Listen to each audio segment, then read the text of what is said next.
बीड दौऱ्याच्या सुरुवातीलाच अजित पवारांनी पोलीस अधीक्षकांना झापलं। काही कार्यकर्ते थेट अजित पवारांच्या हेलिपॅड जवळ पोहोचले। त्यामुळे अजित पवारांनी पोलीस अधीक्षक नवनीत कावत यांना चांगलंच सुनावलं।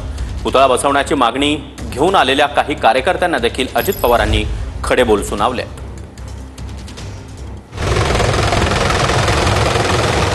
उपमुख्यमंत्री अजित पवार बीड जिल्हा दौऱ्यावर आहेत।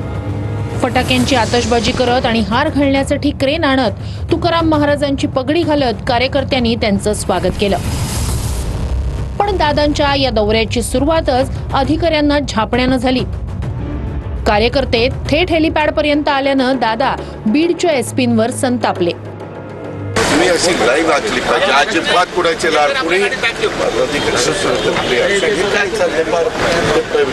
लेड आहे तिथपर्यंत खाली असं कुठं असतं का? मी महाराष्ट्रात फिरतो पण अशी शिस्त बेशिस्त कुठं बघितली नाही। त्यांना सगळं सांगायचं दादांना आवडत नाही इथं फार आतमध्ये चालले सगळे। अजितदादांना निवेदन देण्यासाठी कार्यकर्त्यांनी मोठी गर्दी केली। यातल्याच एका कार्यकर्त्यानं पुतळ्यासाठी परवानगी मागितली। त्यावर बीडला पुतळ्यांचं शहर बनवायचं का असं म्हणत दादांनी खडसावलं। पुतळ्यांचं शहर माझी बारामती बघा किती पुतळे आणि काय कुठंतरी आता मागं झालेल्या सुरुवाती नका आता काहीतरी आपण नवीन जनरेशन करता करू। अजित पवारांच्या ताफ्यासमोर शिक्षक संघटनेनं घोषणाबाजी केली। बीडमध्ये वेतन न मिळाल्यानं धनंजय नागरगोजे या शिक्षकानं आत्महत्या केली होती। या शिक्षकाच्या कुटुंबाला न्याय देण्याची मागणी करत शिक्षक संघटना आक्रमक झाली।